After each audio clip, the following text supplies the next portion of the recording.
Bienvenidos. It's good to have you all here. This is our last creative writing lesson of the series. And, the nice thing about where we're at this point in the series, we do have still a few more sessions where we're going to be able to review people's work. So, de aquí en adelante, empezando technically 2 weeks from today, we will have up to 2 more actual workshopping sessions. And then the very last is on December 16th. And that particular Tuesday, I will be available to help anyone who needs a little bit of assistance with preparing their work for uploading to Submittable. And as you may have read in the reminder for today, the platform or the actual website where you can upload your work, it is now functioning and you can go to our website to access it. So here on the screen for the moment, you should be able to see our website. If you go to the homepage, and the website of course is DSTL ARTS, distillarts.org, no spaces. But if you go to the homepage, you can scroll down just a little bit past the kind of introduction of what Distill Arts is. Click on current calls for submissions, and it will take you to Submittable. It's free to create an account if you have not created an account before. And if you have created an account, then it's very easy to just click on submit, and then it'll ask you to put your information into the user profile and all of that.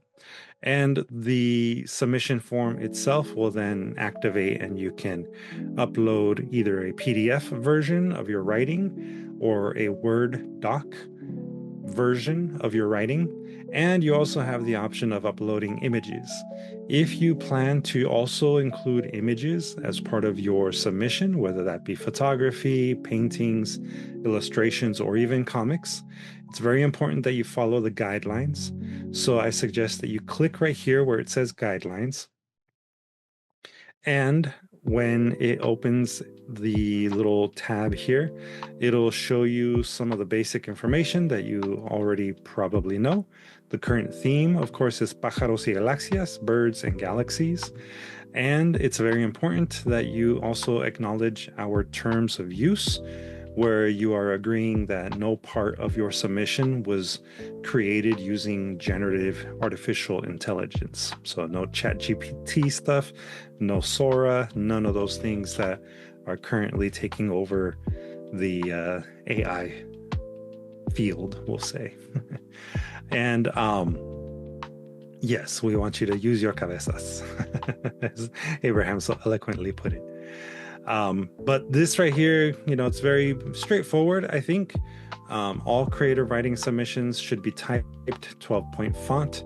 If you are submitting poetry, your poetry should be in the form that you want it to be in, right? We accept all formats, all styles, but if you have specific line breaks, or if you have like tabs and other special things that you're trying to show visually with your poetry, make sure that that is represented in the document that you upload. And again, you can upload either a PDF, a .doc, or a .docx format file.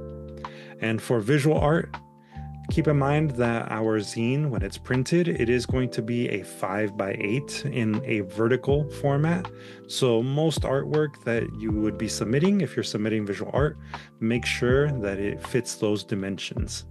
And it also must be submitted as either a .jpeg or .png format file with a 300 dpi resolution, or a print-ready resolution. So something larger than, at the very minimum, 150 pixels per inch. Some people get confused by that. So a basic rule of thumb is, if you are thinking about megapixels in terms of like photographing something, the minimum megapixel for a photo or an image for it to still be able to print well and to be able to be resized if necessary is approximately 5 megapixels. Now, most modern smartphones take photos at anywhere between 24 megapixels up to like 100 megapixels. So, if you're taking photos with your phone, that is acceptable. Obviously, you want it to be clear, you want it to be in focus. But ultimately, anything that is created digitally should have a minimum 300 ppi or 300 dpi resolution. And it should not be anything that is either a screenshot or anything that is downloaded from a social media page. If you download something that you previously posted on, say, Instagram or Facebook, those websites compress the image and make it unusable for print. I see a hand raised from Elena. I'm sorry I came late. I didn't catch up to that. I just got done with my dinner just now. Did I miss anything? Not much. You just came in right as I was explaining how to upload your work if you are ready to, start submitting your work for the next issue of Conchas y Café zine. Can you check if I submitted from last week or the other day that I missed? Not yet, but not next week, but the following week we'll be conducting our next workshop. Okay. So you don't know yet? No, not yet. But again, for any of you who are ready to start submitting your work, I'm going to go through the steps one more time. You can either visit our website, go to distillarts.org, scroll down just past the What is Distill Arts section, and click on Current Calls for Submission. Mm-hmm. There, it will bring you to this website, and then you can click on Submit right next to the Conchas y Café zine submission form. If you have a profile with Submittable, you simply log on. If you don't have one, you can create one, and it is free. I also suggest that you hold on to the information, obviously, for your Submittable profile, because you can then, find out about other opportunities for publication that may pop up every now and then. Okay, thank you. Yeah, no problem. Thank you, Elena, for raising your hand. Yeah. So we're gonna, again, be spending the next few weeks after today's session reviewing your work, giving you the opportunity to polish it, make sure that it's ready to go, meets your particular, standards. And from there, we will, on our very last day, which is December 16th, I will be logged in to help anybody that is having trouble with accessing Submittable. Does anyone have any questions for the moment about submitting your work? I guess the only thing I need to add is that it is free to submit work for those of you that are enrolled in the class. And for anyone that is watching either on our live streams on YouTube or on Instagram Live, it is still free for you as well.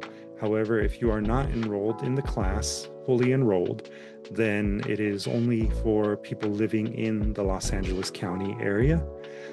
But if you are fully enrolled, which again, it is free to do, you do that through our website.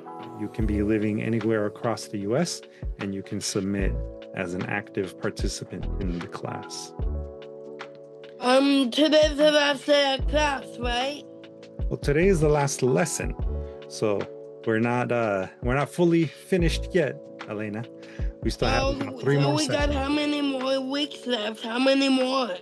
We have almost a month left. So left. Yeah, so for the next 3 sessions, because next week we are going to be having the Thanksgiving break. Mm-hmm. The following 3 weeks, we will still be meeting. So we have them next Tuesday for Thanksgiving, right? Not for Thanksgiving. We have that week off as a vacation. Okay. I just want to make sure. Thank you. Yeah, no problem. And I'm glad that you asked. Yeah. Yeah. The last day is December 16th. Yes. Thank you, Abraham, for reminding everyone. And in the chat right now, I just uploaded our handout again. So for those of you that are logged in a little bit late, you can follow along by downloading the handout. Of course, I'm going to be displaying it here on the screen as well. Por cualquier preguntita, pueden preguntarlo como quieran, como gusten, ya sea usando el chat de Zoom o el chat que tenemos aquí en Instagram Live. Para empezar hoy, el chato. Yeah, exactly, Abraham. Para empezar hoy, aquí tenemos esta cita que viene de John Muir. John Muir, for those of you that may not be familiar, is, or was, I should say, a Scottish-American naturalist, author, and philosopher. Born April 21st, 1838, and passed away on December 24th, 1914. Como ven aquí, la cita dice: la entrada más clara al universo es a través de un bosque salvaje. And in English, in his native language, the quote says, "The clearest way into the universe is through a forest wilderness." So, ¿qué piensan? What does this mean to you? And to answer Miss Mary's question in the chat, yes, we can still spend the last couple of sessions reviewing your 2 poems before you submit them if you choose. Now, does anyone have any strong reactions to what John Muir says here? ¿Alguna opinión? Well, it's Mary. Hi. I love the Muir Forest. It's near San Francisco. And this quote, "The clearest way into the universe." Well, I mean, the Earth, Mother Earth is our home, and I don't know, to me, just like humans, we're being destroyed, I guess. No, that's very, very dark, but what am I trying to say? Well, when I read the quote, I think about the wilderness and how beautiful it is, and how it's really our natural habitat. And that's where we're most human, I think. I don't know, the clearest way. So that's where we flourish. We need it. We need, I mean, the concrete that we have built, the sidewalks and all the crazy cities, all the light. I don't know, it just makes me think a lot about how we live. And I think he's right. The clearest way into the universe is through the forest. Yeah. I really like how you put it, that, you know, the earth and nature is our natural habitat. You know, I don't think, at least I haven't really thought about that in that way. You know, that our natural habitat is not obviously all the man-made things, but it is in fact the forest. Yeah. Thank you, Miss Mary. We have a hand up from Abraham and then Miss Luz. Abraham, cuando quieras. Well, as a naturalist, it immediately goes to, you know, nature, and I think it's a way of demonstrating how we can compare things, right, one to the other. And, you know, space and the universe is huge. It has a vast quantity, especially of stars, because they're things that we see at night, right? That's how we are aware that there's something other than the planet outside, right? And the forest has also that ability to having so many things going on in terms of not just like rocks or the ground or the water, but also all the living things that live in a forest. bacteria, animals, ants, and all these things being countless, right? It's like having this awe of all the things that could be in the forest, right? Same thing when we look at in the space, all the things that we look at, right? But we don't know everything. Yeah, I like how you framed it like, the universe is its own ecosystem in the same way that a forest could be an ecosystem, and everything is intertwined, right? I think that that's a great observation. Thank you, Abraham.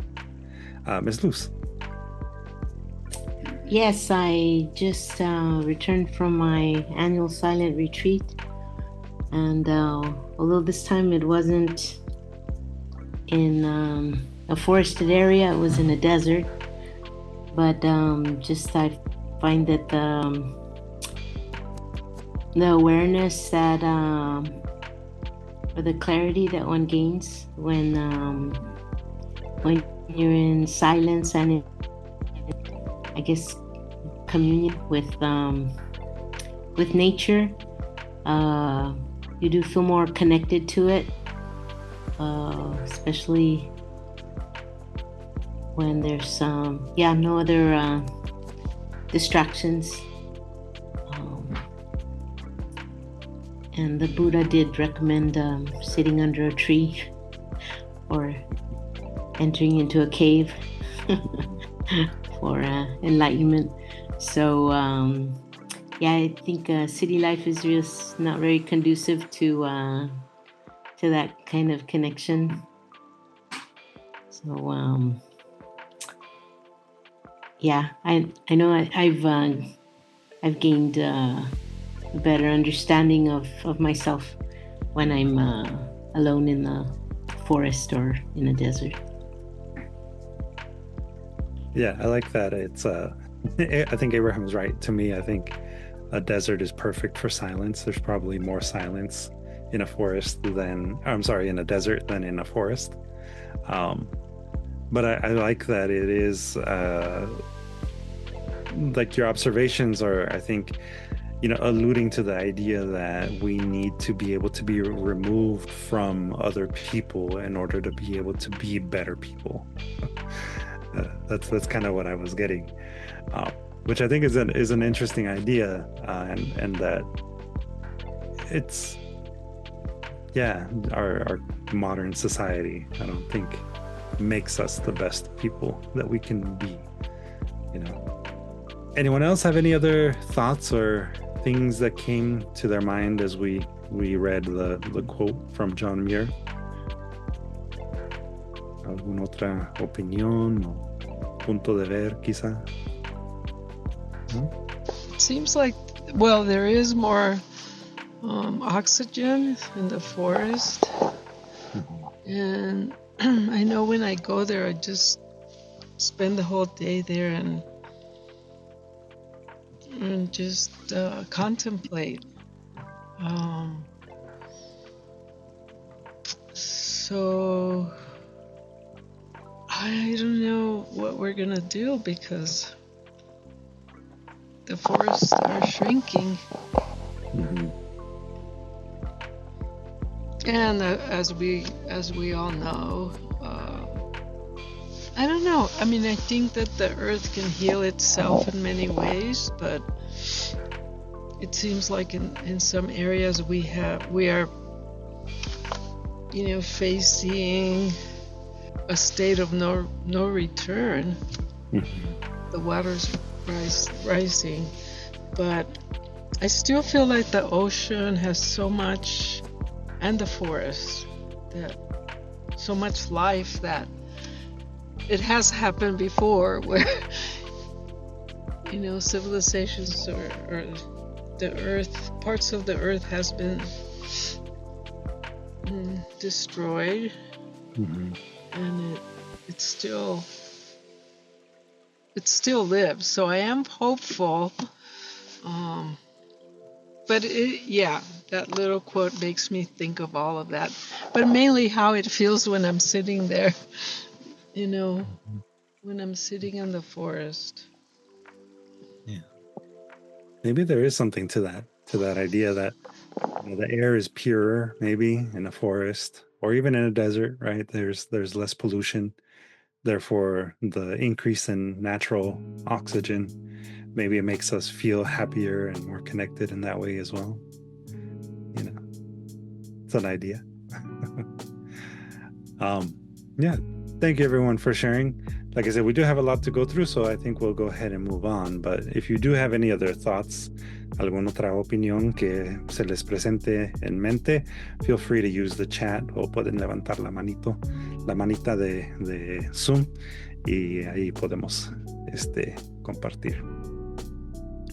Now, today we're going to be covering a concept that is rooted in what is typically referred to as el Floricanto, the concept of poetry and art that comes from the Mexica.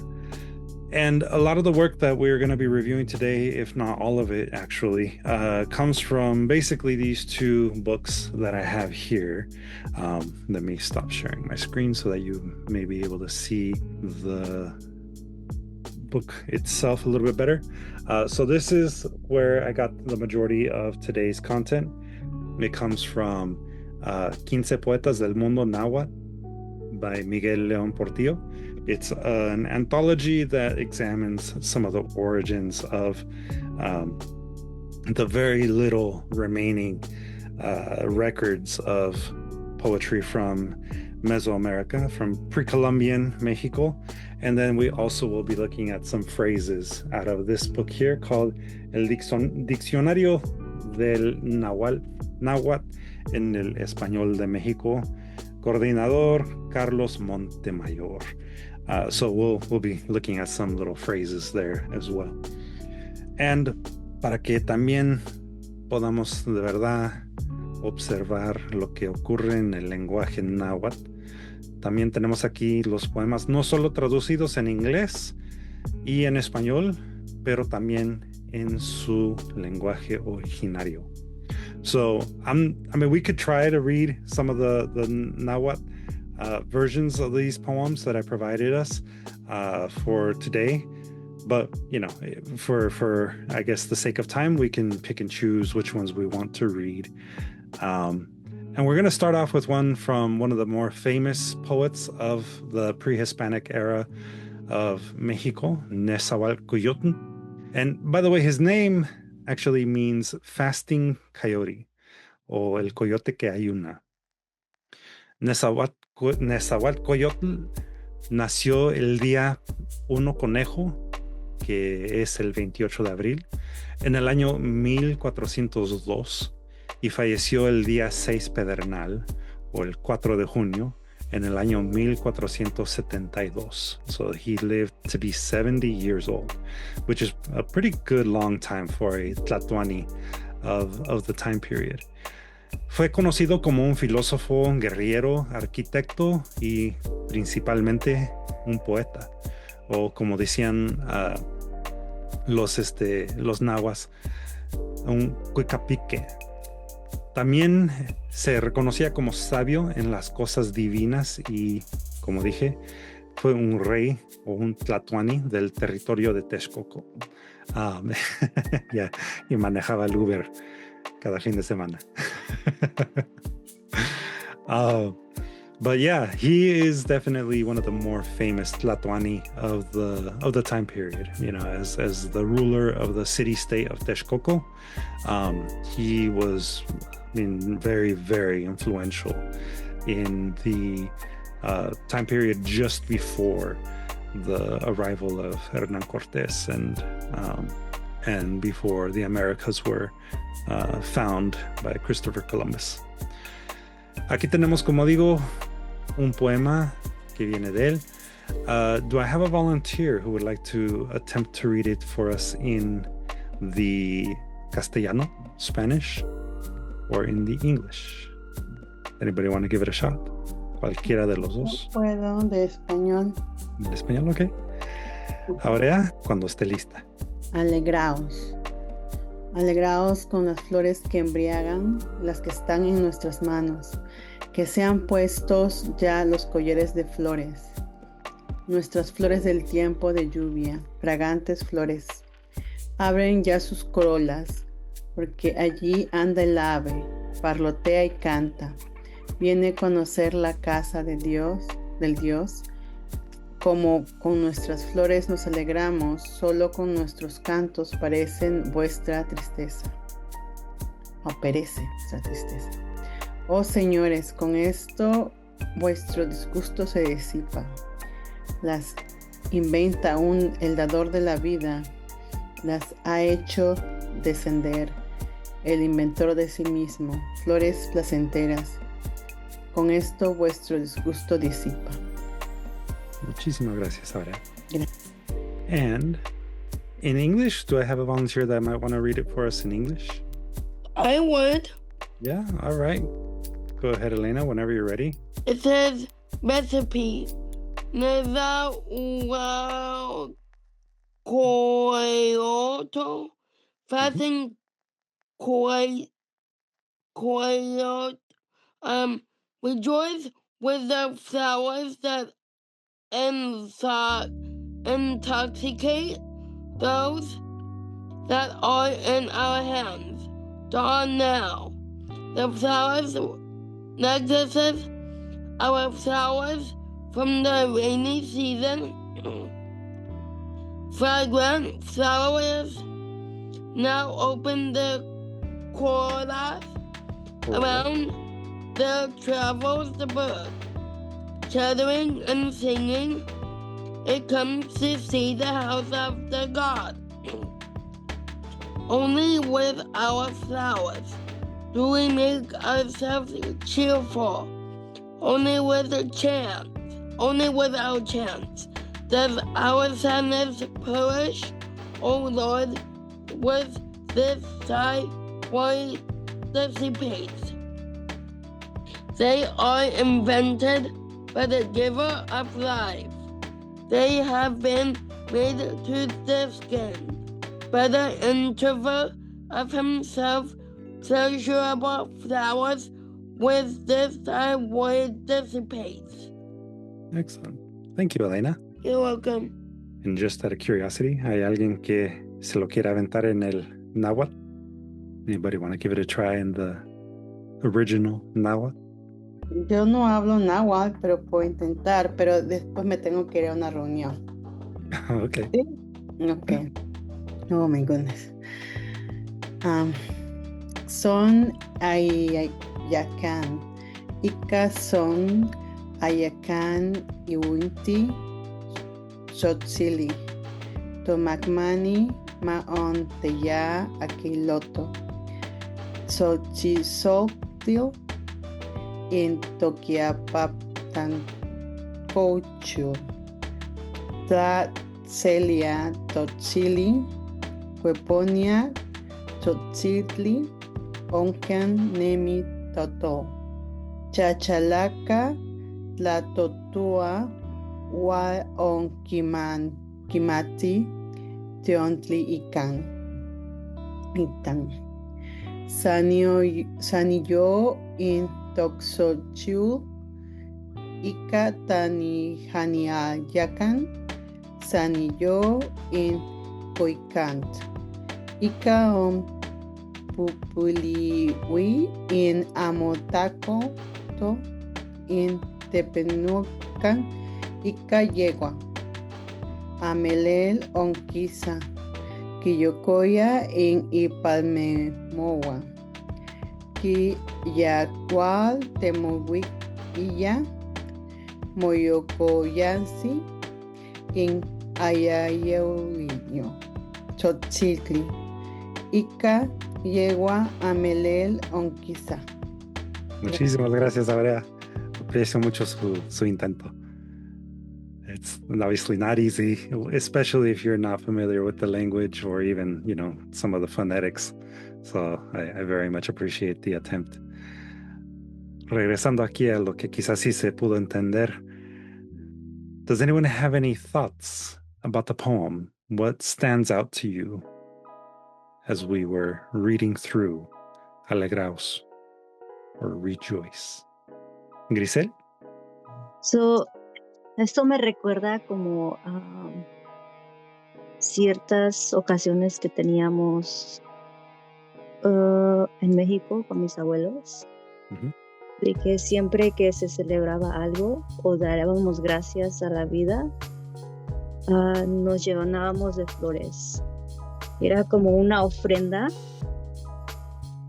al, ¿qué dice? El dador de la vida, ¿no? Entonces, creo que básicamente es un ritual, una ofrenda a dar gracias por la vida que tenemos o por todo lo que tenemos. Nice. Oh, qué bonita costumbre. I know, at least in my family, no hacíamos eso, you know? No usábamos flores así de tanto. So that's cool. Thank you for sharing that. Anything else? ¿Algo más que les vino en mente? Is that someone reading the poem in Náhuatl? Here? Nice. Maybe at the end of the pilon we could watch it. Yeah, go for it. The cool thing is the sounds, because as a poet, you know that the sounds, the rhythm is important, so you can see that going on. Anything else from anyone else? Algo más que resonó, or something that maybe made you think of another thing or another tradition that you may have? Well, to me, it kind of reminds me, because I remember they were saying that the poets in that time, they were considered poets of the flowers or something like that, right? So, because I know the flowers were really important for them. So I wish I know what kind of symbols they're using for these, because they're talking about flowers, but what is the meaning behind, probably, right? Yeah. Well, it's funny that you bring that up, because I do have a question for everyone. Would this poem have a different meaning if the flowers themselves were not actual flowers that the poem was talking about? What if I told you that the flowers are a metaphor for art or for poetry? What would the poem do for you then? I don't think it makes any changes on my personal view, because technically it's like you express yourself through your art and you show either gratitude for what you're going through, or I don't know how to put it. But yeah, like I told you before, like we used to take flowers just to celebrate, right?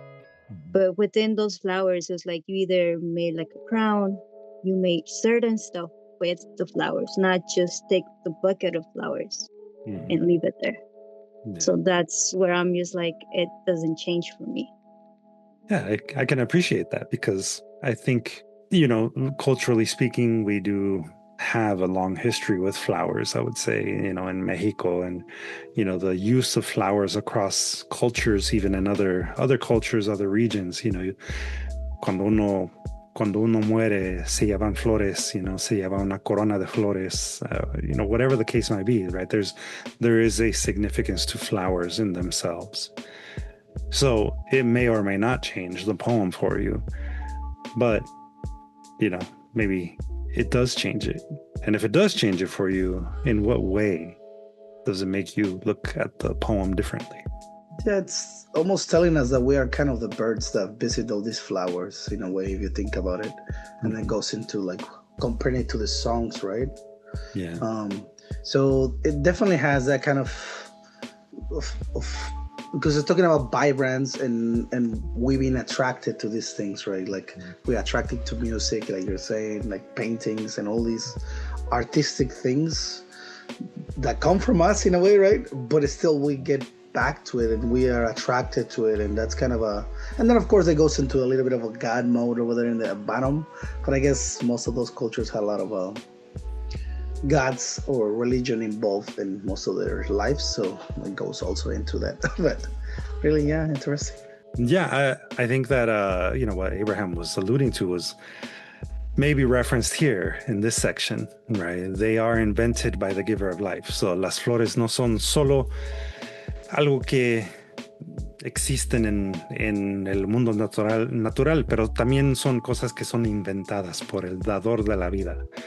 And I think that that's a very, like a metaphorical way of talking about how we are inspired or where we find inspiration or even what the purpose of poetry and art is, no?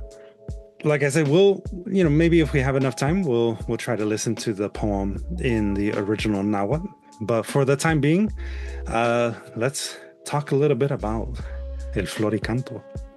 And if in case you didn't know, this is a rendering of what Nezahualcóyotl was believed to look like.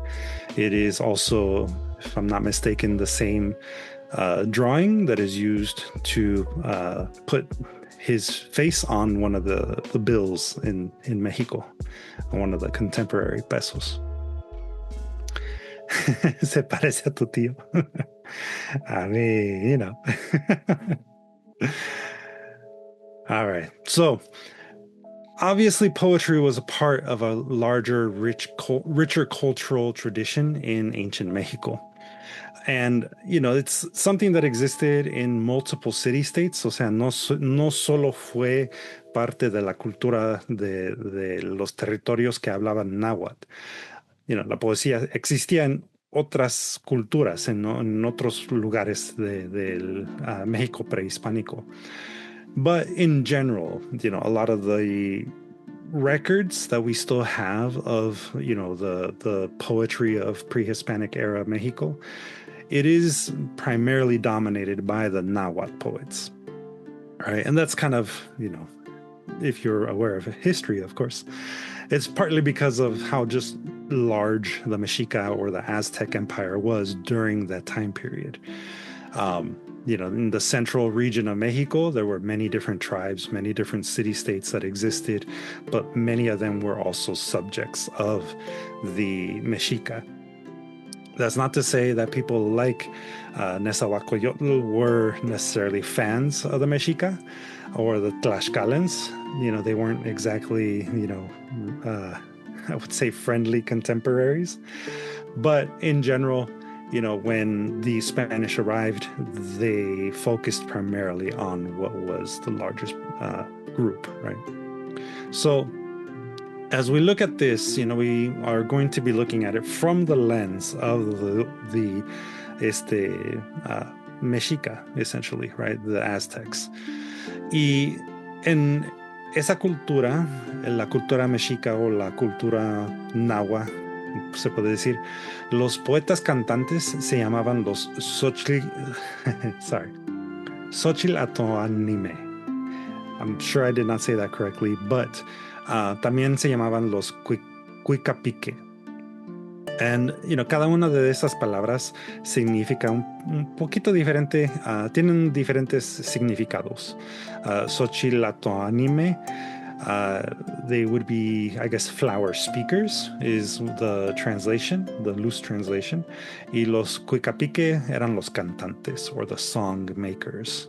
They were synonymous to people that performed poetry or that were writing and producing poetry during this time period. Y la poesía sí se usaba en diferentes ceremonias y festividades porque obviamente fue parte de la cultura religiosa, pero también era algo secular. So you would sometimes find poets performing their poetry in other secular spaces, like in general cultural gatherings, parties, and even banquets. I mean, hablando en como, like broad strokes, la poesía mexica se puede categorizar en dos amplias categorías, la secular y la religiosa. La poesía lírica secular se llamaba netotilitzin, o las danzas alegres. And these netotilitzin were, because of their secular nature, any person could perform them or compose them. It could be a common person or an aristocrat. A lot of times the people that did do them were aristocrats, so the Tlatoani or the merchants of the time period. And they did not have to be a man or a woman. It could be any gender. including the third gender that some of the tribes did ascribe to. So, los Netotilitzin van a ser, hay que decir, la categoría de poesía que era más común. But the more spiritual or the more religious in nature poetry, that one was called the Masewalitzin. Los poemas Masewalitzin o las danzas del mérito eran específicamente interpretadas y compuestas por sacerdotes, or they were, created by poets who were specifically affiliated with a religious sect. Y casi siempre ese estilo o ese tipo de poema era dedicado a una deidad en particular. So, those are like the two bigger categories. Any questions so far? El Papa rapeando. Oh, yeah, imagínate. That's pretty much it. Yeah. But yeah, I mean, imagínate, like, although I guess that is kind of a good comparison, no? The oraciones, hay que decir. Si se tratarían las oraciones, any kind of prayer, as if it was a poem, something that is meant to be performed on a regular basis, like an Ave Maria, that would be more in the category of the Masewalitzin. So that's not necessarily a bad comparison. Well, when you go to African American churches where they start doing the singing and yeah, también como los himnos. Yeah. So also, I think it's really fun to note that en esta cultura prehispánica, los poetas se reunían con frecuencia en sesiones informales donde presentaban nuevos trabajos en progreso. So even back then, in the prehispanic era of Mexico, poets would get together and share works in progress, right? They would workshop their poems. Se juntaban en el café del Starbucks y ponían ahí echar rimas. Una conchita, cafecito de olla. Yeah. Also, I think it's really cool to know that groups of poets would sometimes perform together on a chosen theme. And it would be something that they would call the dialogue of the songs. El diálogo de las canciones. I mean, talk about, the like, when something isn't broke, doesn't need to be fixed, kind of approach to poetry, ¿verdad? Poetry has always been something that has brought people together across a lot of different cultures and just backgrounds, So I don't know. I think that that's a really cool little observation that I found in my research. And I think it's also really important for us to understand that the Xochicuicatl or el Floricanto, it's a lot more complex, at least in terminology, than it might seem.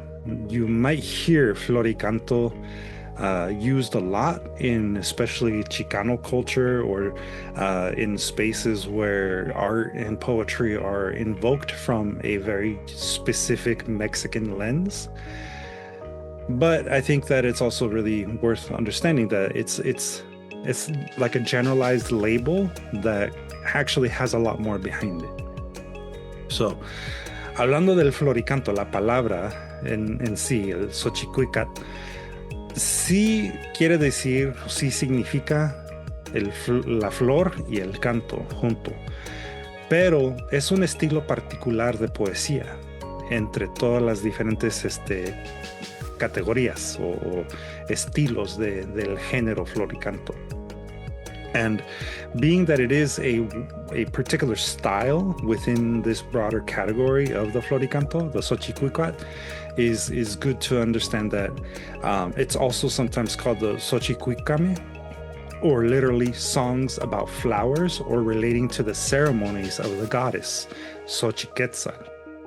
Xochiquetzal is one of the Mexica goddess or figures, deities that represents beauty and ultimately represents the idea of sort of ethereal or surreal beauty.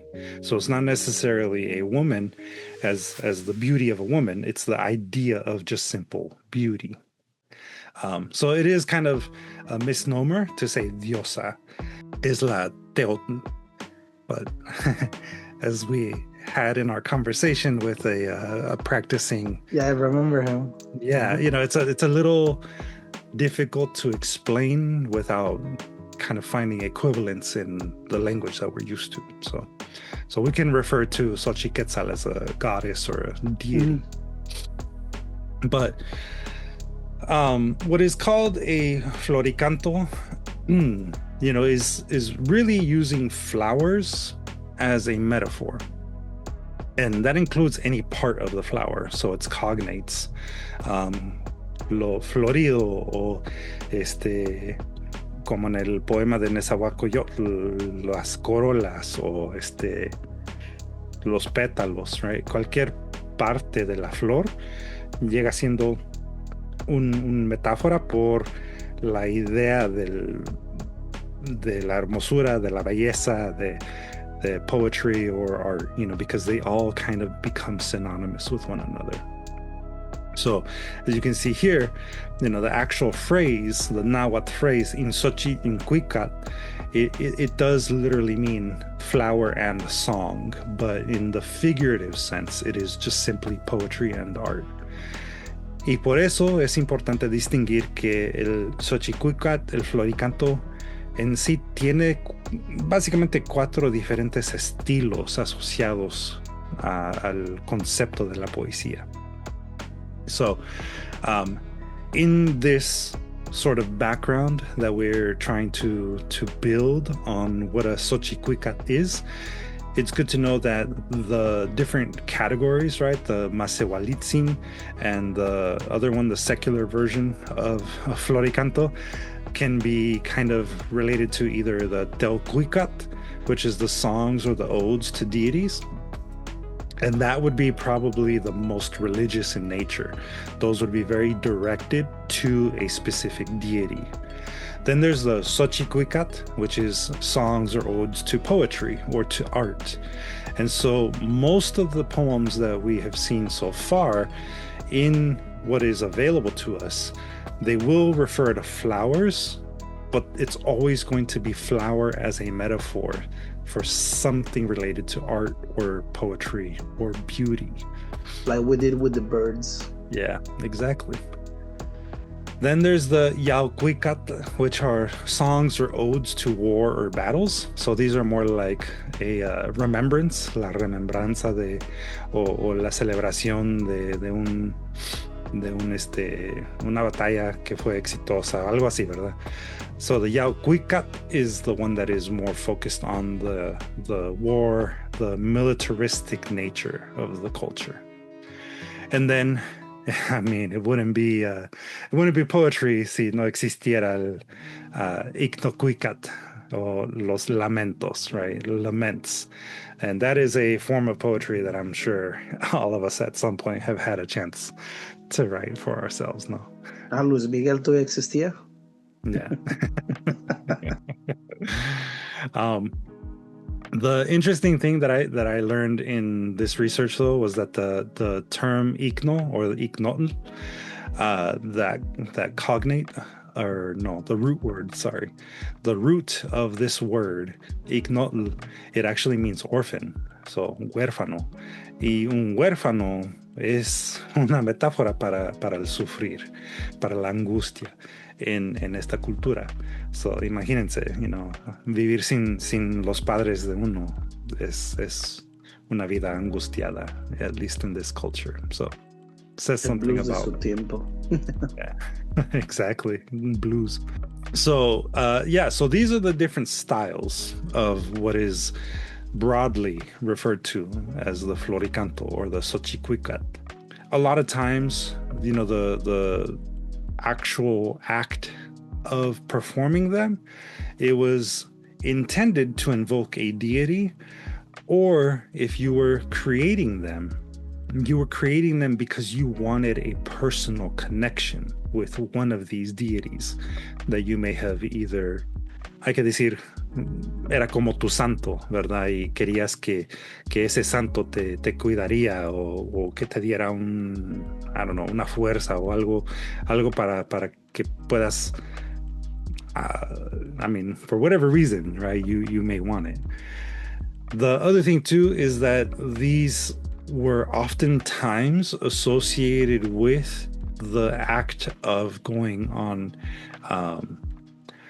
like what some people might call a spiritual walk, or the use of things like ayahuasca or the hallucinatory mushrooms, substances like that. So también en su tiempo era común ver que un poeta usaría diferentes métodos para alucinar y así iniciar una conexión más espiritual, más I guess personal con la deidad a quien se dedicaba el Floricanto. And one of the things that I think is also really cool, that at least I know, even before I learned all of this, I always felt as though poetry and art were gifts from the gods. I mean, por eso tengo yo el tatuaje que tengo en mi brazo que dice el poeta es Dios, because I genuinely believe that we can act as channels for whatever it is that the gods want us to impart on our community. So that is a big part of why, or at least culturally speaking, why the Náhuatl poets really felt like poetry was important. Does anyone have any questions or thoughts so far related to this background? Are we making connections? Cool info. Órale. Another thing too to know in terms of like structure for the Xochicuicatl, the Floricanto, it had no set patterns or rhythms, not like, say, the iambic pentameter of an English sonnet, but it did follow regular speech, and it was oftentimes accompanied by the open hand beat of the Náhuatl drum. So it's kind of a medium-sized drum that you just usually made with a hide of an animal, and you kind of play it as the beat pattern. For ones that are ceremonial, they do have a beat pattern that are found in some of the ancient texts. But like if you were composing one, you would sort of make the beat go to your internal rhythm that you are assigning to your performance. So think of it kind of like as an accompanying instrument that you would have if you were performing like spoken word poetry. In a lot of ways, de esa manera se puede entender el aspecto presentador del Floricanto. Thank you, Abraham, for sharing the Náhuatl. What it says that is that, but they're using the drumsticks instead of the hands, so maybe not that one. Well, they look bigger too. I do believe that you have the option with that particular instrument. Oh, okay. Yeah. Sweet. Otras características poéticas que se usaban en la composición de un Xochicuicatl eran cosas como la repetición, los refranes o estribillos.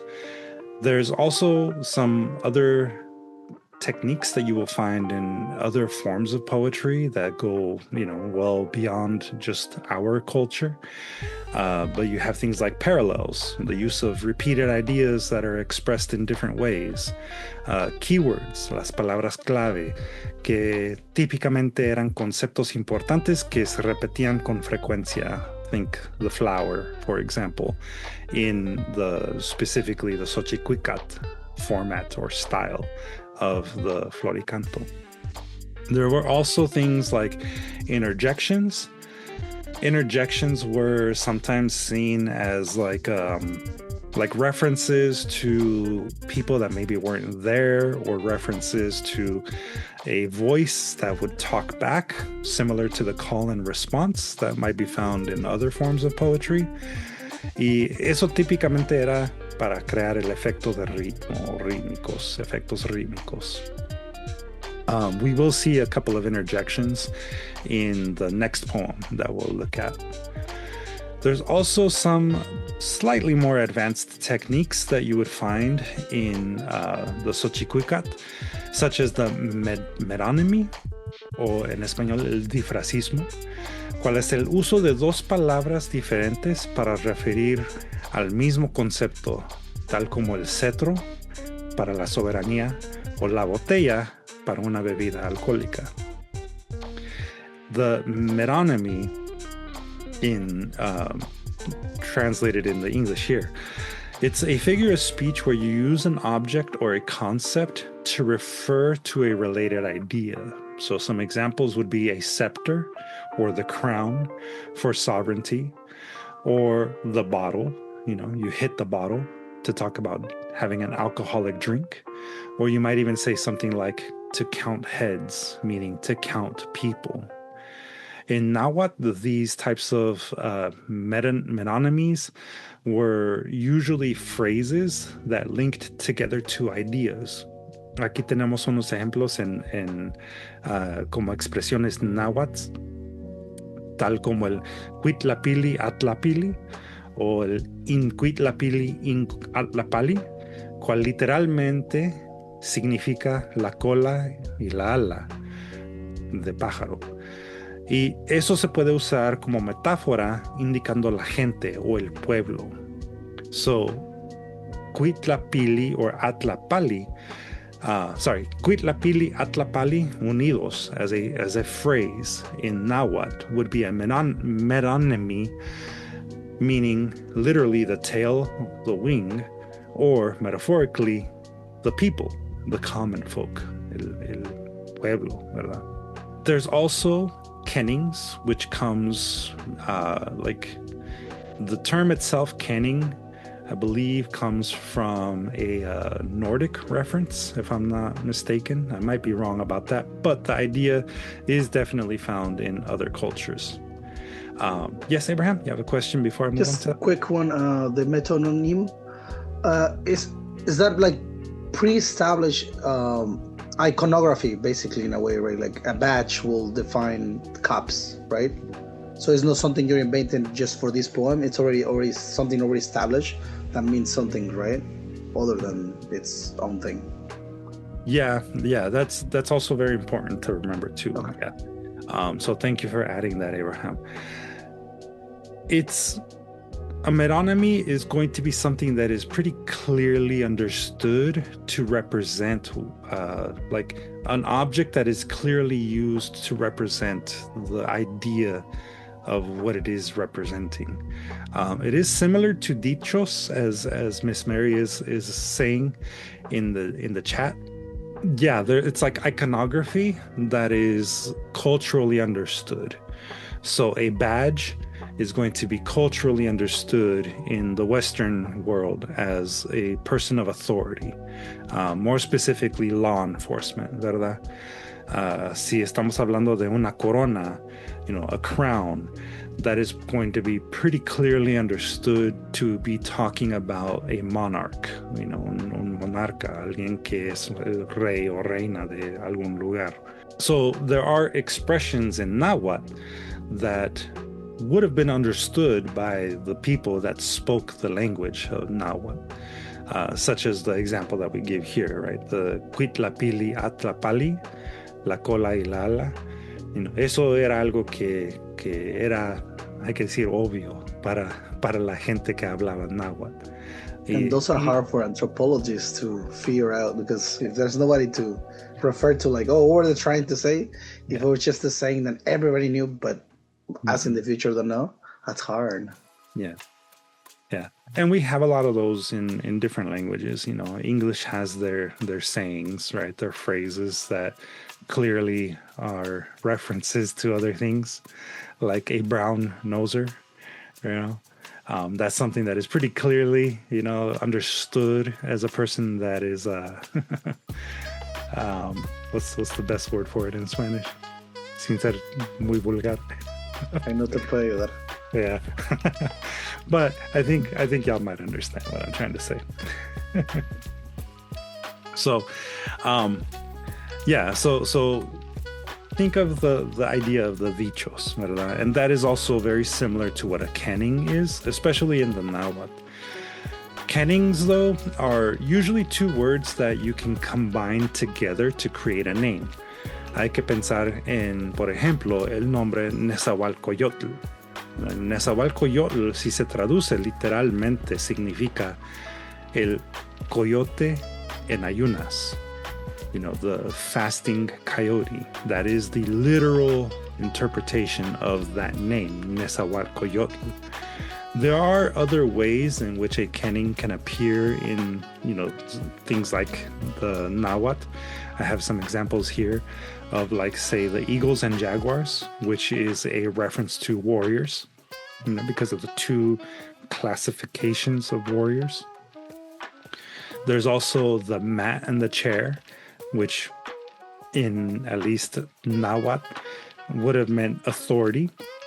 And Floricanto, right? Flower and song, which means poetry. So those would be kennings. There are two similar concepts that are united to form a new word or a name. Raining cats and dogs. Yeah, that's a good ejemplo de un disfrazismo. Que está lloviendo fuerte, ¿verdad? So, any questions so far? Are we kind of feeling good about what a disfrazismo is and what a kenning is? The meronymy and the kenning? All right. We're going to do a little exercise here. We'll start off first with the meronymies. Guess what the meronymy is. Adivina la referencia del disfrazismo en estas frases. All right, so we're going to go one by one. Empezando con esta aquí. Let's go to the water and mountain. Vamos al agua y cerro. Inatl intepetl. Este sería la frase en Náhuatl. What do you think that means? What do you think this is referencing? Water and mountain. El agua y el cerro. Let's see if they're clear enough, even in translation. Vamos a apagar el agua. I mean, kind of, if you think about it, but it's not quite that. You're welcome to take a guess. Would that be a spring, by any chance? It could be a spring. It's just generally agua y cerro. Inatl intepetl. Y'all give up? Last guess is ice. Ice? Oh, well. Oh, well. Yeah. Waterfall? What about a waterfall? No, not exactly. No, those were all very good guesses. I think this one may not be as obvious, but it actually stands for the city. Vamos a la ciudad. Agua y cerro, que significa la ciudad. What are the things that you need? You need shelter and you need water, right?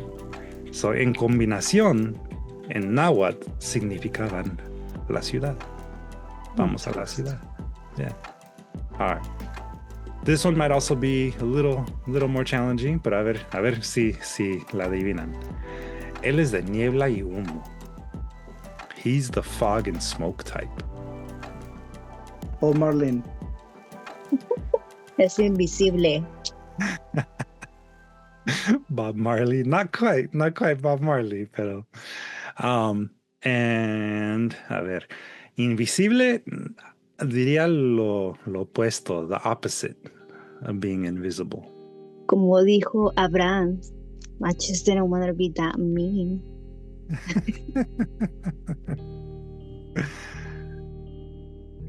What would be the opposite of being invisible? What about somebody who does performances or maybe a medicine man? You are extremely close. I will say performances is the one that got you there. Mm. So if a person is a performer, what are they usually? Rockstar. A musician? They could be. They could be a musician. They could be a rock star for sure. They're a person that is well known, no? Son famosos, right? Yeah. So in Ayahuitl, in Pocli, a YouTuber, yeah. He could be like a YouTuber. So he's famous, right? He's the famous type. The fog and smoke in Ayahuitl, in Pocli, significa la fama. It means famous. So he's the famous type, right? So yeah, that one was maybe a little bit better. After Yeah, it's kind hint. of because that one feels like the opposite, almost like a spirit or something like that. But Yeah, exactly.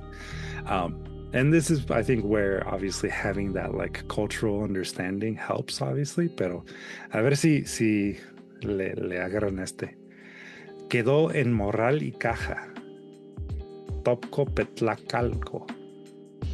It's in the bag. and Eso box. quiere decir como, o sea, así como lo dijiste, topo te petracalco, se petateó, pero No, not quite. I know. Yeah, Topco petlacalco. It's in the bag and box. es una McDonald's. Happy meal? It's like a full. It's being full.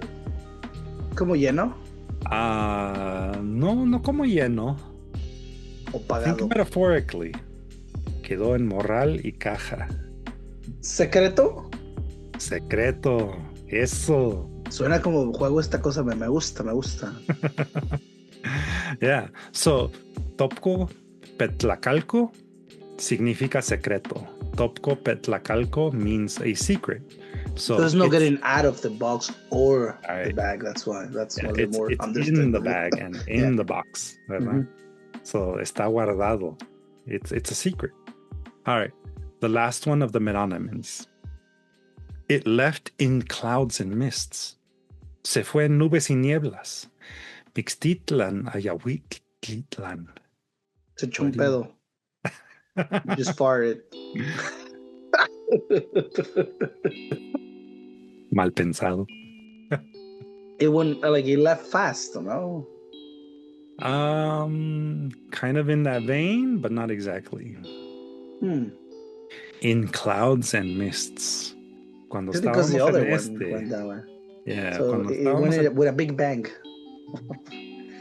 not exactly a big bang, right? Maybe. But this one is like, think of what clouds and mists do. What do they do? Raining? A death divine rain. Yeah, no, it's not necessarily referencing death, not necessarily, not directly. And it's not about rain specifically, because it's something that can happen. It's an Irish goodbye. Irish goodbye. Kind of. The night. So without saying bye. Yeah. It can also be, something that makes a person famous too. Un funeral? Not exactly. So, significa misterioso or misteriosamente. All right, so it left mysteriously. It left in clouds and mists.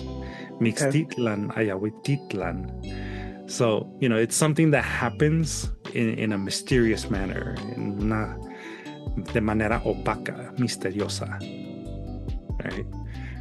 So that's where this phrase comes from, right? Because of the shrouding of the mist and fog. That's a good name for a band. Mixtitlan, Ayahuititlan. Yeah. So yeah, like I said, obviously these might be kind of difficult to know, to understand without the cultural background, right? But a ver si si pueden identificar estos que son más como un kenning. Todos a dardo y escudo. Everyone to dart and shield. In mitli in chimalí. ¿Qué significa eso? Any ideas? War, yes. Very good.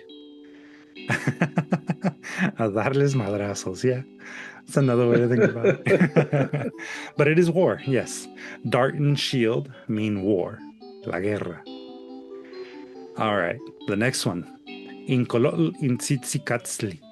You earned the scorpion, the nettle. Te tocó el alacrán, la ortiga. Incolotl Xochicuicatl. ¿Qué es ortiga o qué es nettle? A nettle? Mm. It's a type of plant que tiene espinas. Oh. It's a thorned bush. ¿Qué tienen en común? But ¿te tocó sufrir? It's not brave, Miss Mary, but I suppose you would have to be brave si te toca esto. It is about sufriendo. Sí tiene algo de ver. Castigo, yes. Oh, yes. El castigo, you earned it, you know.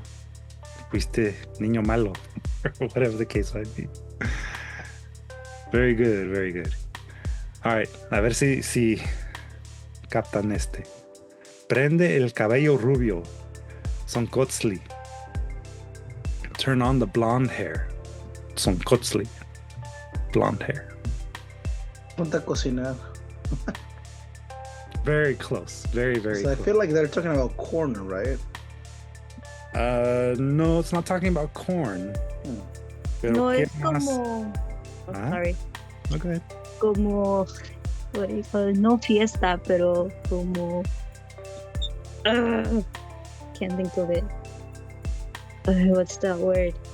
Como alguien se va, alguien que no querías que estuviera ahí, se va y como que todos se alegran. Algo así. I can't find the word for it. Como en aguafiestas? Is that what you're? Nah. Oh, interesting. No. Because it wouldn't be that. Es como se fue el aguafiestas, básicamente. Exacto. O sea, te da alegría de que ya se fue, pero hay una palabra específica para eso. Well, I mean, I can't think of it.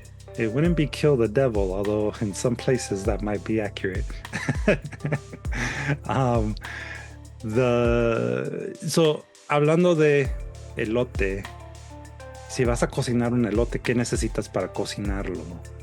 ¿Qué necesitas? Dependiendo Fuego. cómo lo van a cocinar. Oh, yeah. Fuego, sí. Doesn't matter. What was that? Pero fuego, sí, cierto. Como dijo Abraham, fuego.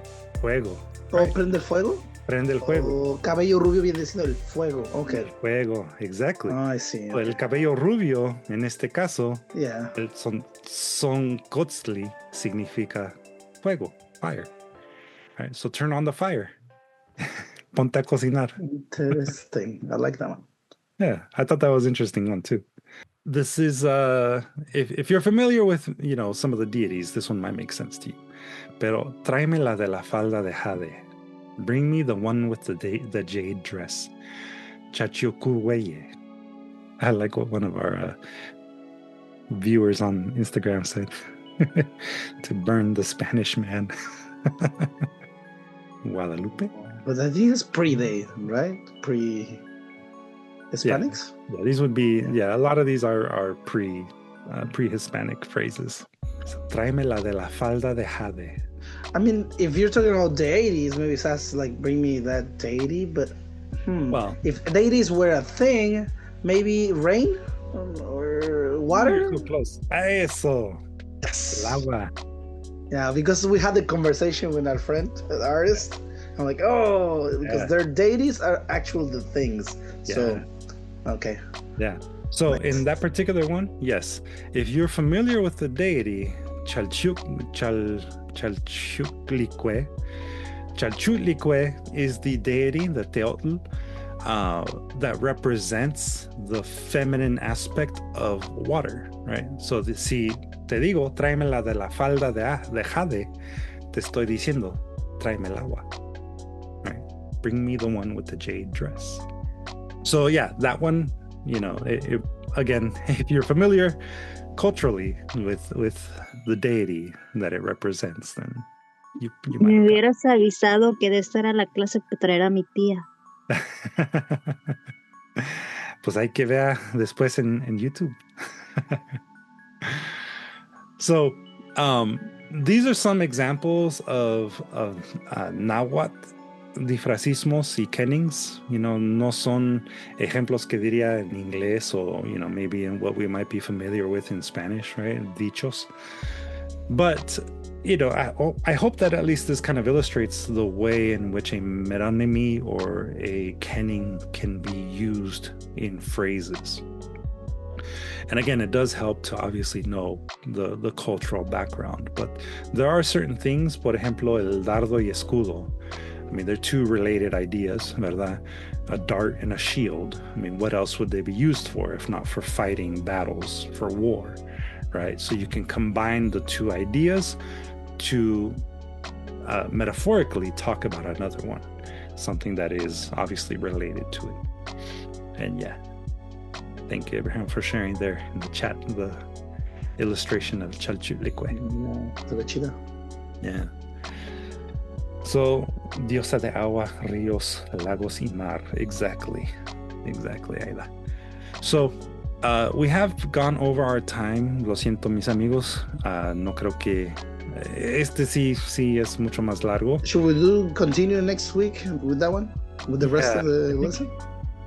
I think that's a very good question, because technically next week, we do have the week off.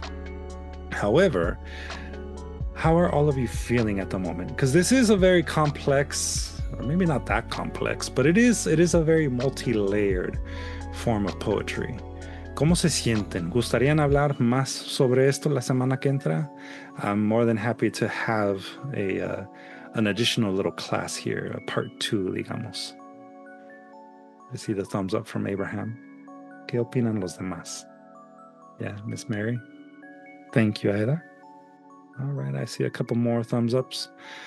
Okay, so then here's what we'll do. Because we did end up spending a little bit more time than I anticipated on going over Submittable, we'll continue this and we'll read this poem and really dedicate the time to just this. And because all of you that are here in the class at the moment, you have access to the handout.